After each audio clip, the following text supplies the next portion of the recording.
Assalamualaikum warahmatullahi wabarakatuh. Halo Sobat Peradilan dimanapun berada. Jumpa lagi di Siniar Pagi, Siniar Pengadilan Agama Barabai kelas 1B. Kali ini kita akan membahas terkait salah satu topik hangat di kalangan masyarakat, yaitu permohonan dispensasi kawin. Kalau kita melihat statistik perkara di Pengadilan Agama Barabai semester 1 tahun 2024, tercatat Pengadilan Agama Barabai itu menerima dan menangani perkara dispensasi kawin. Nah, Sobat Peradilan, pasti penasaran bukan?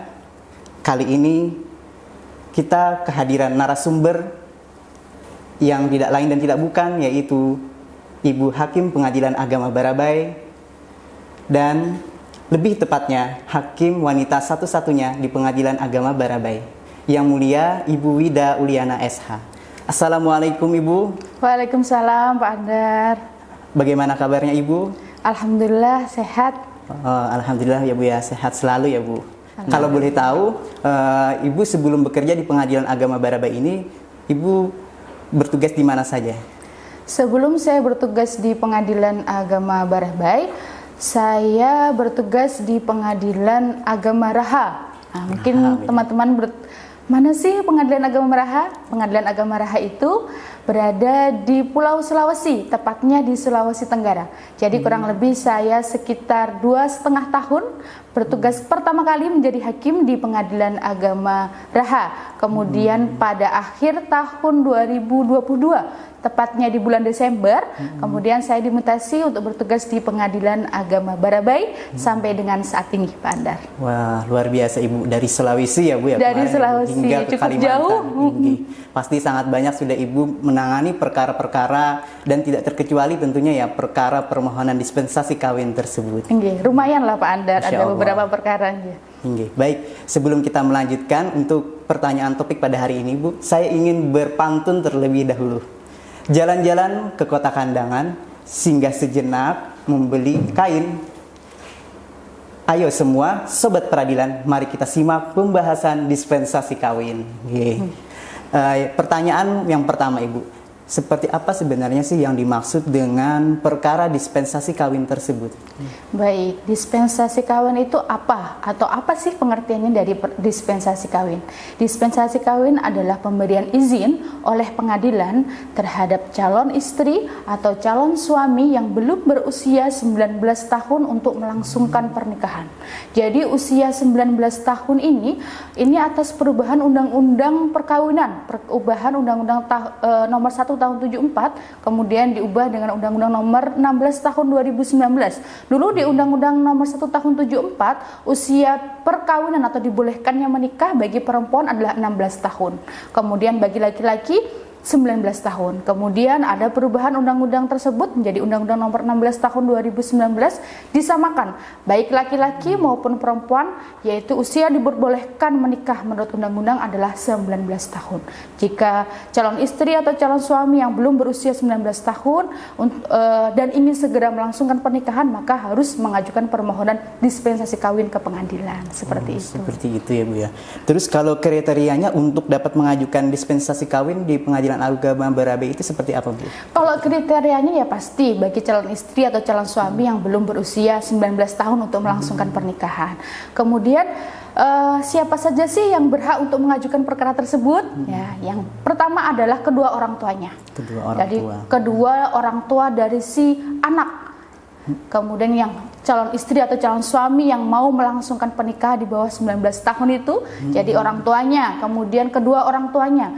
Kalaupun kedua orang tuanya ternyata sudah bercerai, tetap harus diajukan oleh kedua orang tuanya, kecuali mungkin si ayah dan ibunya bercerai. Kemudian si ibunya mendapatkan kuasa asuh dari pengadilan berdasarkan putusan pengadilan, maka cukup yang berhak untuk mengajukannya adalah ibunya yang mempunyai kuasa asuh berdasarkan putusan pengadilan. Kemudian juga boleh salah satu dari kedua orang tuanya jika salah satu dari orang tuanya ternyata meninggal atau tidak diketahui keberadaannya. Kemudian bisa diajukan oleh walinya dari si anak jika kedua orang tuanya ternyata meninggal dunia atau dicabut kekuasaan atas anaknya itu. Jadi itu siapa saja yang berhak untuk mengajukan perkara dispensasi kawin di pengadilan. Seperti itu. Itu juga sekaligus syarat-syarat pengajuannya seperti apa, Bu? Kalau syarat-syarat pengajuannya perkara dispensasi kawin, pasti yang pertama adalah surat permohonan. Harus mengajukan surat permohonan, mendaftarkan diri di pelayanan Pengadilan Agama Barabai, di PTSP Pengadilan Agama Barabai. Kemudian juga melengkapi berkas-berkasnya terkait dengan KTP dari orang tua, kemudian kartu keluarga, kemudian juga identitas dari si anak. Identitas, akte kelahiran atau KTP dari si anak, kemudian juga ijazah terakhir dari si anak atau surat keterangan masih sekolah dari si anak, kemudian juga KTP dari calon suami atau calon istri, kemudian ijazah terakhir dari si calon istri atau calon suami, kemudian juga surat keterangan kesehatan yang dikeluarkan oleh puskesmas atau rumah sakit. Kemudian juga ini yang menjadi persyaratan di Pengadilan Agama Barabai, karena kami sudah ber-MOU dengan dinas terkait, yaitu rekomendasi berdasarkan konseling perkawinan dengan Puspaga atau Dinas Pemberdayaan Perempuan dan Anak di Pengadilan Puspaga ya, Bu, ya? Di Pengadilan Agama Barabai. Jadi kami sudah MOU dengan hal itu dan harus melengkapi hal itu sebelum mengajukan perkara dispensasi kawin di pengadilan. Seperti itu, Pak Andar. Berarti kalau sudah syaratnya ya terpenuhi dari tadi ya, sampai yang dari Puspaga tadi ya, Bu, itu di Pengadilan Agama Barabai itu nanti seperti apa, Bu, untuk alur permohonannya? Alur permohonan atau alur bagaimana sih nanti persidangannya, gitu ya? Betul, Bu. Nanti persidangannya untuk gimana sih hakim memeriksa perkara dispensasi kawin. Nah, pastinya kami akan memeriksa terkait dengan permohonan para pemohon. Kami gali betul keterangan dari para pemohon terkait dengan alasan nih kenapa anak usia di bawah 19 tahun ini kok harus segera dinikahkan, ini karena alasan apa. Kemudian kami juga mintain keterangan dari si anak yang dimintakan permohonan dispensasi kawin. Kami periksanya tersendiri, terpisah. Jadi orang tuanya kami persilahkan untuk keluar, kemudian kami periksa betul-betul terkait dengan anaknya dari hati ke hati. Jangan sampai ternyata rencana pernikahan ini karena paksaan dari orang tuanya, atau paksaan dari siapa, atau kena transaksional. Begitu, jangan sampai seperti itu. Jadi kita betul-betul menggali informasi dari hatinya si anak. Si Catin tadi ya, Bu? Ya. Kalau takutnya kalau ada orang tuanya di dalam, nanti malah dia tertekan, tidak mau menyampaikan betul-betul terkait dengan rencana pernikahan ini. Kemudian juga kami dengar keterangannya di persidangan, yaitu calon istri atau calon suami dari si anak. Jadi seperti apa, ataukah benar ada paksaan atau tidak, kemudian bagaimana nanti kelak dia bertanggung jawab sebagai seorang suami atau sebagai seorang istri, atau bagaimana nantinya apakah jika seorang suami dia sudah punya penghasilan yang kemudian untuk menafkahi keluarganya kelak. Nah, kita juga gali informasi tersebut kepada dari si calon suami atau calon istri. Kemudian juga kita mintain keterangan dari orang tua calon suami atau calon si istri, calon suami atau calon istri. Jadi komitmennya untuk sama-sama dengan para pemohon nanti ikut turut bertanggung jawab. Jika nantinya mereka menikah, maka dia harus kita mintain komitmennya turut bertanggung jawab atas ekonominya, atas pendidikannya si anak, kesehatannya. Begitu. Jadi kita juga di pengadilan kita berusaha untuk menggali semuanya itu. Kemudian juga nanti mencocokkan dengan alat bukti para pemohon dengan permohonan para pemohon. Ya pastinya dari yang terakhir adalah keputusan dari kami, apakah setelah rangkaian pemeriksaan itu apakah kemudian hakim mengabulkan atau menolak dari permohonan pemohon, seperti itu. Berarti cukup banyak pertimbangannya ya, Bu. Pertimbangan tidak cukup serta-merta kita tuh nanti harus diterima atau malah nanti ada penolakan gitu ya, Bu ya. Tidak serta-merta, berarti alurnya tadi kan juga banyak pertimbangan dari hakim yang memeriksa ya. Kalau perkara dispensasi kawin itu disidangkan oleh hakim tunggal, Pak Anda. Oh, hakim tunggal. Bukan majelis hakim. Ya? Oh, majelis hakim. Jadi diperiksa oleh hakim tunggal karena kita meriksa anak.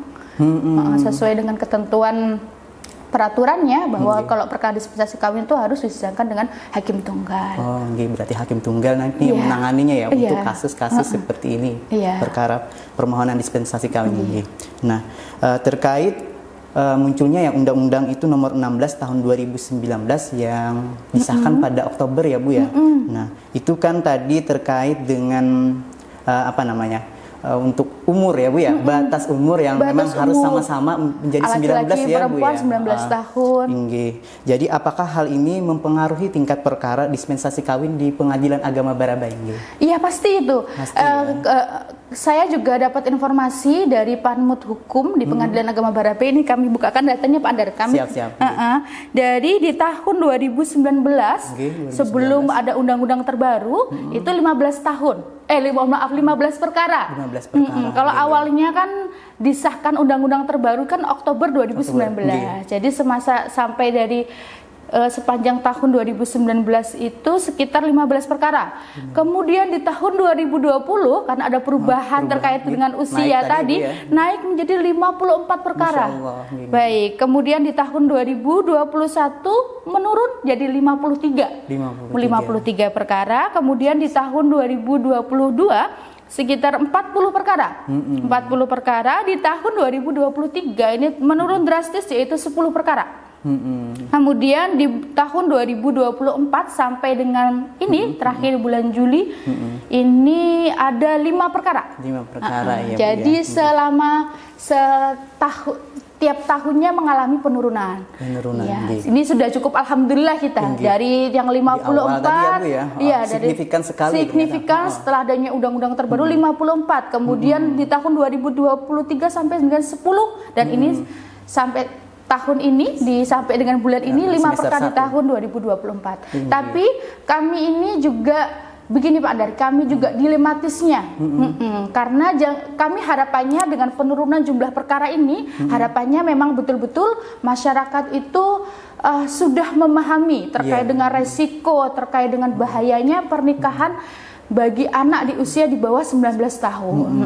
Tapi dilematisnya, ditakutkannya karena beberapa kali kami menyidangkan ada permohonan isbat nikah bagi pasangan suami istri yang ternyata dulu kenapa nikahnya tidak tercatatkan karena memang di bawah umur. Jadinya ada penyelundupan hukum. Jadi tidak dicatat, tidak didaftarkan untuk dispensasi kawin, maka mereka menikah secara di bawah tangan. Kemudian beberapa tahun kemudian jika usianya mereka sudah usia dibolehkan untuk menikah, maka dia mengajukan perkara namanya pengesahan perkawinan di pengadilan.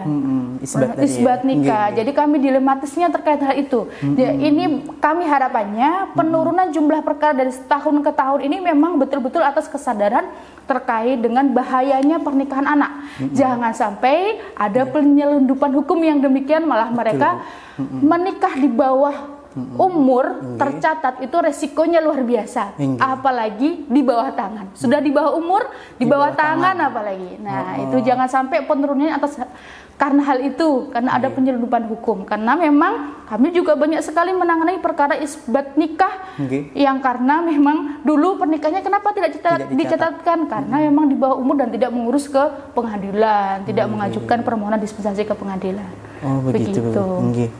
Berarti memang cukup berdampak ya Bu ya. Iya, jadi kita semua pihak tuh harus malah ada yang penyelundupan tadi ya Bu ya.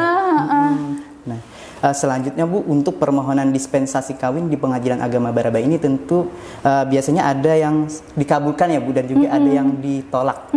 Kira-kira itu Bu, apa penyebabnya terjadi penolakan permohonan dispensasi kawin di Pengadilan Agama Barabai? Baik, jadi perkara dispensasi yang diajukan para pihak ke pengadilan itu tidak semuanya disamakan. Mungkin rentang umur sekian sampai sekian nanti pasti dikabulkan. Sekian nanti pasti ditolak. Tidak seperti itu. Jadi case per case, perkara per perkara. Jadi tidak semua antara perkara satu dengan perkara yang lain itu bisa disamakan. Pastinya kami dalam memeriksa perkara dispensasi kawin itu pastinya kami memperhatikan betul, harus menggali betul bahwa alasan mendesak kenapa anak ini untuk segera dinikahkan. Pastinya dengan memperhatikan kepentingan terbaik bagi si anak ini. Terus apa-apa sih yang harus digali untuk hal itu? Ya pastinya kita menggali informasi terkait dengan latar belakang, kemudian keinginan dari para pemohon anak ini untuk menikah. Jadi kita gali betul latar belakang kenapa sih ini kok harus menikah atau keinginan untuk menikah ini karena apa. Nah, kita gali betul latar belakangnya terkait dengan hal itu. Kemudian juga kita teliti ada tidaknya halangan untuk perkawinan bagi si anak dengan calon istri atau calon suaminya. Jangan-jangan ternyata saudara sesusuan, kan nggak boleh. Atau jangan-jangan si anak ini dinikahi mau jadikan istri kedua. Ini kan juga nanti membahayakan si anak.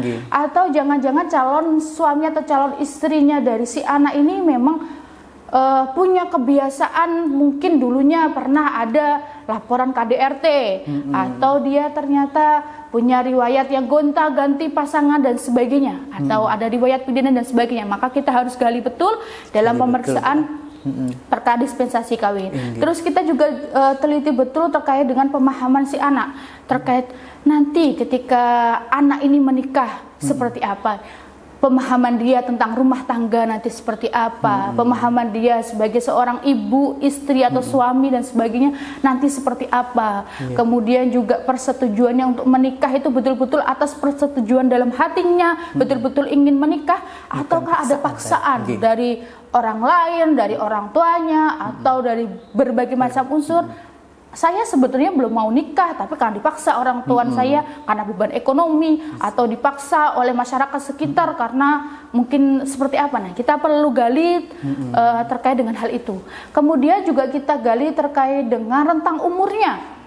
Jangan sampai perbedaan jauh nih antara calon istri atau calon suami dengan si anak ini. Beda 30 tahun, 20 tahun, ini kan menjadi pertimbangan kami. Kemudian juga kami gali betul terkait dengan psikologisnya, terkait dengan mentalnya, terkait dengan sosial, pendidikannya, kemudian dari kesehatan berdasarkan rekomendasi dari psikolog, dari dokter, dari pihak-pihak yang terkait hal itu. Kemudian juga yang terakhir kami mintai betul komitmen dari kedua orang tua, dari orang tua para pemohon, jadi orang tua dari si anak atau para pemohon, atau orang tua dari si calon istri atau calon suami, terkait untuk turut bertanggung jawab terkait dengan masalah ekonomi, masalah pendidikan, masalah kesehatan, masalah sosiologisnya nanti seperti apa. Jadi ketika menikahkan anaknya bukan berarti dia lepas tanggung jawab. Nah, sudah nih saya nikahkan anakku, berarti sudah saya nggak mau tahu lagi tentang kondisi anakku selanjutnya. Jadi kalau menikahkan anaknya di bawah 19 tahun, kami mintain betul komitmennya terkait dengan hal itu. Kemudian kami jelaskan betul bahwa ketika sudah menikahkan anaknya nanti di usia di bawah 19 tahun, tidak boleh lepas tanggung jawab. Mereka harus tetap bertanggung jawab terkait dengan anaknya yang demikian.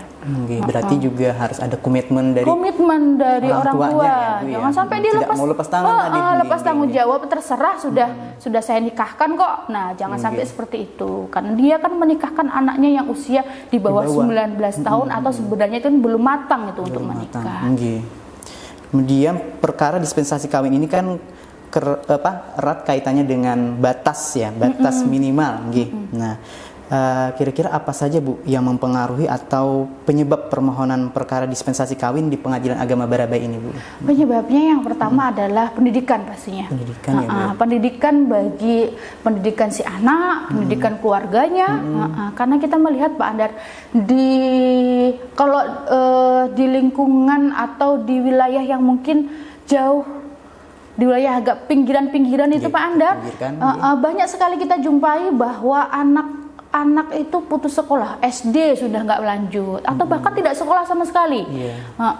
Lulus SMP sudah tidak melanjutkan pendidikan, atau bahkan mereka beranggapan SMA itu sudah paling tingginya untuk sekolah.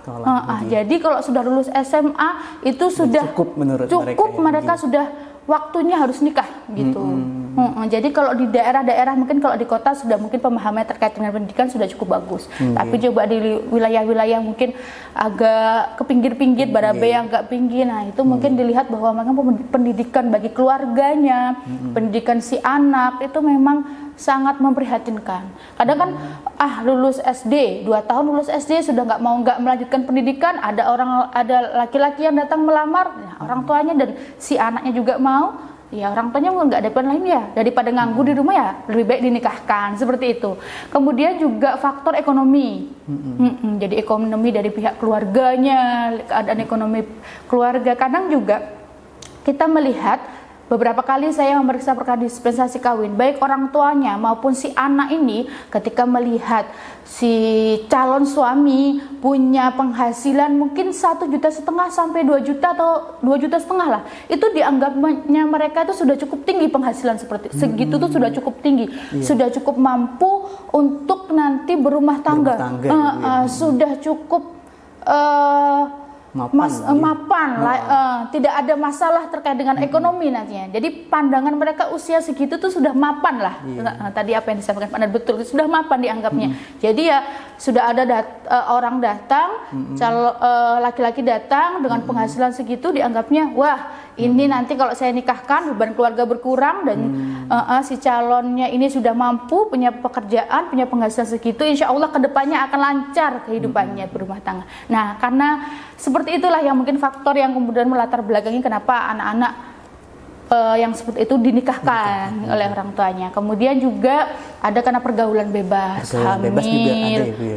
Hamil sudah, orang tuanya nggak tahu, nangis-nangis ke pengadilan kemarin, ibu mohon maaf ini saya kecolongan, anak saya ternyata sudah hamil 8 bulan baru ngaku, sedangkan dia kurang umur, seperti itu menyampaikan itu sudah datang ke pengadilan, memang anaknya kecil aja tidak terlihat kalau dia hamil, jadi orang tuanya baru mengetahui bahwa dia hamil udah usia 8 bulan baru.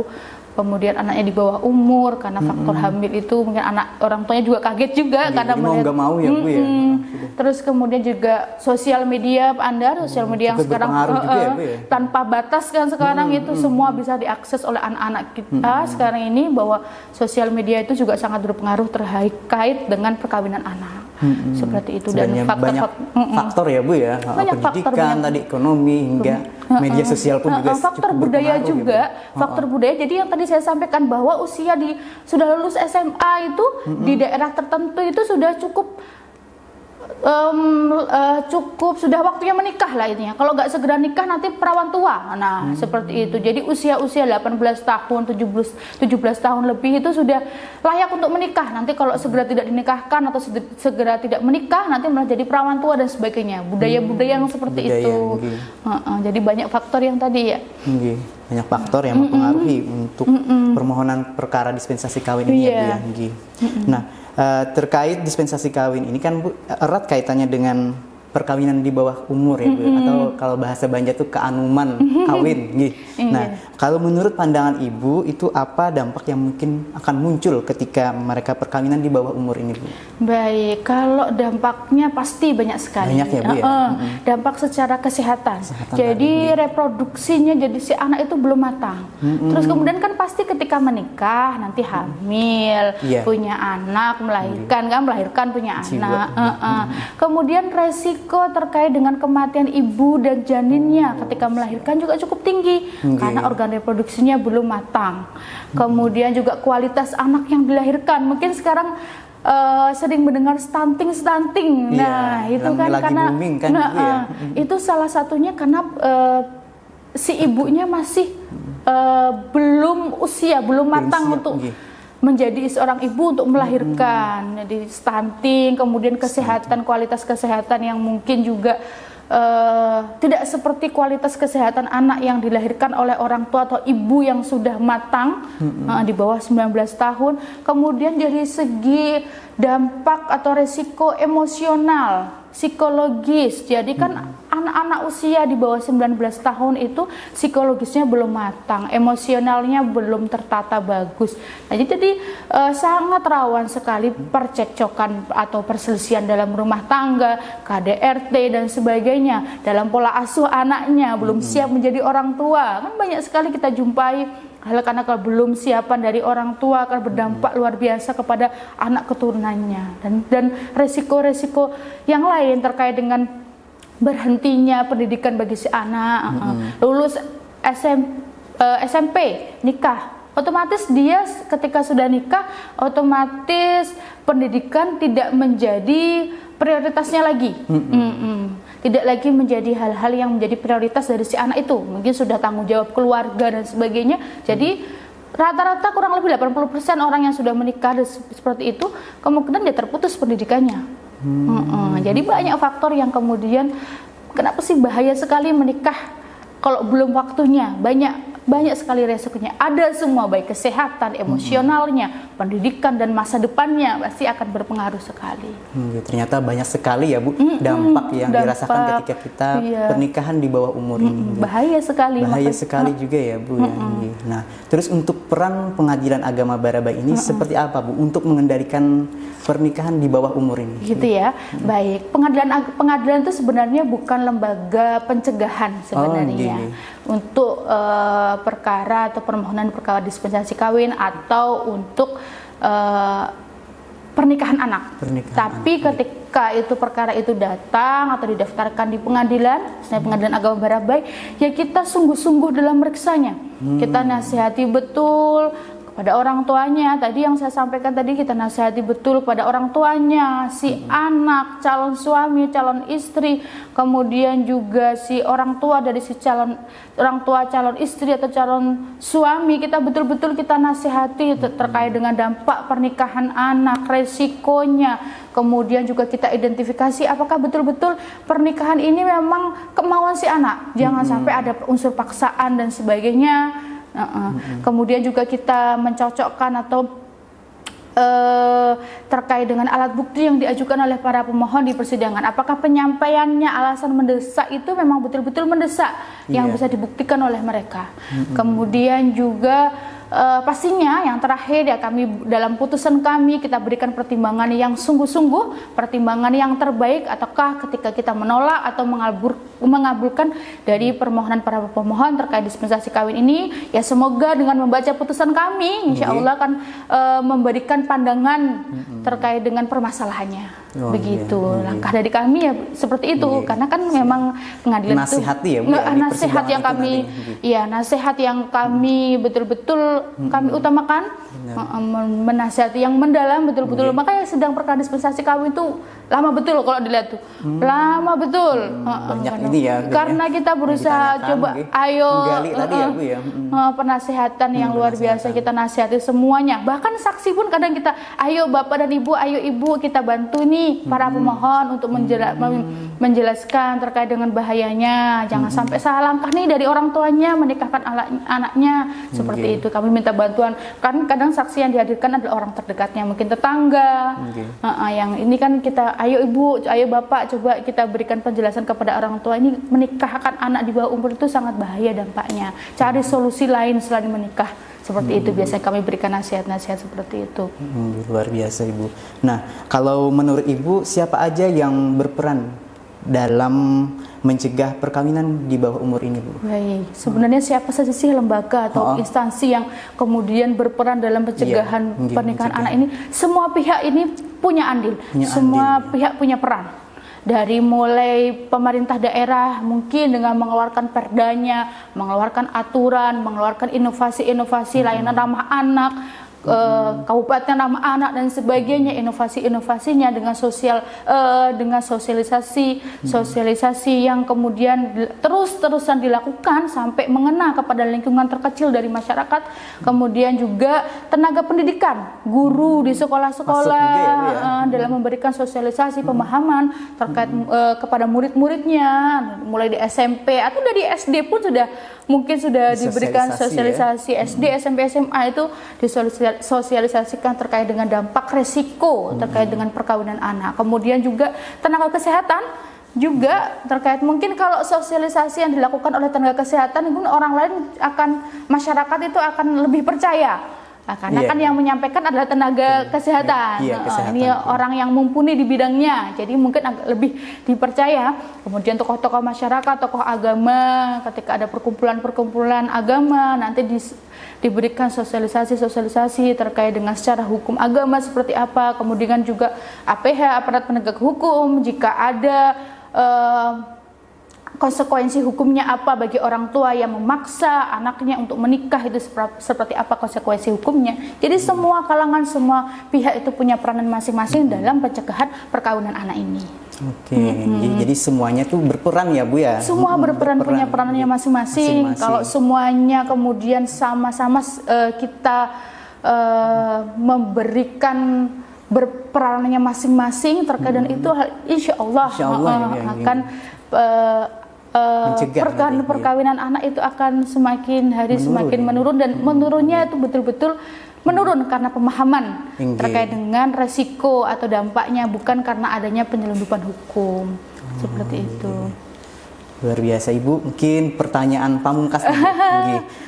Seperti apa Bu nanti saran untuk masyarakat Hulu Sungai Tengah pada umumnya dan juga pada khususnya kita di kalangan Pengadilan Agama Barabai ini, kemudian kalangan masyarakat secara umum itu bagaimana terkait dengan perkawinan di bawah umur ini, sarannya ya Bu. Kemudian juga erat kaitannya dengan permohonan dispensasi kawin di pengadilan. Gitu ya, baik. Untuk orang tua yang di luar sana yang mungkin menyaksikan atau mendengarkan podcast kita ini ya, yang mungkin sekarang lagi dilema, mungkin lagi bingung karena dihadapkan oleh anaknya yang mungkin sedang remaja, kemudian kenal dengan lawan jenis, kemudian sudah membuat orang tua gelisah, kepikiran karena sudah menjadi perbincangan di masyarakat, karena mulai ketertarikan dengan lawan jenis, mulai sering keluar sama-sama, mulai sering datang. Menikahkan anaknya di bawah umur itu bukanlah solusi. Jadi bukanlah solusi, atau bukan satu-satunya solusi yang harus ditempuh oleh orang tuanya. Bahkan bukan solusi, karena justru kalau ketika orang tua salah langkah dalam memutuskan terkait dengan masa depan anak, yaitu menikahkan anaknya di bawah umur, bahkan akan beresiko sekali nanti timbul masalah di kemudian hari yang jauh lebih besar, yang mungkin di luar ekspektasi kita. Karena menikahkan anak di bawah umur bukan solusi terkait dengan permasalahan itu. Mari kita berikhtiar yang sungguh-sungguh, yang luar biasa dalam menghadapi kondisi anak yang seperti ini. Begitu, mari kita bijak dalam menyikapi permasalahan seperti ini. Karena salah langkah dari orang tua itu resikonya tidak setahun 2 tahun kepada anaknya, terhadap anaknya, tapi resiko seumur hidupnya, berdampak seumur hidupnya bagi si anak. Mari kita betul-betul berikhtiar yang luar biasa. Mari kita ciptakan, mari kita bentuk, kita wujudkan generasi emas di lingkungan keluarga kita. Itu saja dari saya, Pak Andar. Terima kasih. Ibu, luar biasa penjelasan dari Ibu, lugas dan sangat jelas, Bu. Semoga kita dapat memahaminya dan menjadi ilmu yang bermanfaat bagi kita semua. Terima kasih Ibu telah berkenan menjadi narasumber pada kali ini. Semoga Ibu selalu diberikan kesehatan dan kesuksesan. Amin. Begitu juga untuk Pak Andar. Amin. Nah, Sobat Peradilan, tiba di penghujung acara episode kali ini. Kami mewakili tim yang bertugas mengucapkan terima kasih yang telah setia menonton podcast pada episode kali ini. Jangan lupa subscribe, like, dan komen positif. Kami juga mohon dukungannya untuk Pengadilan Agama Barabai yang mana pada saat ini selalu melakukan dan melaksanakan pembangunan zona integritas menuju wilayah bebas dari korupsi dan wilayah birokrasi bersih melayani. Dan bagi Sobat Peradilan yang ingin mendapatkan informasi lebih lanjut, bisa segera mengunjungi website dan media sosial resmi Pengadilan Agama Barabai. Dan juga bagi yang ingin berkonsultasi secara online, kami juga menyediakan aplikasi berbasis Android, yaitu Meratus, media pelayanan Pengadilan Agama Barabai terpadu dan terintegrasi. Sebelum saya akhiri, saya ingin berpantun kembali. Jalan-jalan ke kota Barabai, beli baju dan bertamasya. Mohon dukungan untuk Pengadilan Agama Barabai terus maju dan siap berjaya. Pengadilan Agama Barabai, rakat, semangat, hebat. Wassalamualaikum warahmatullahi wabarakatuh.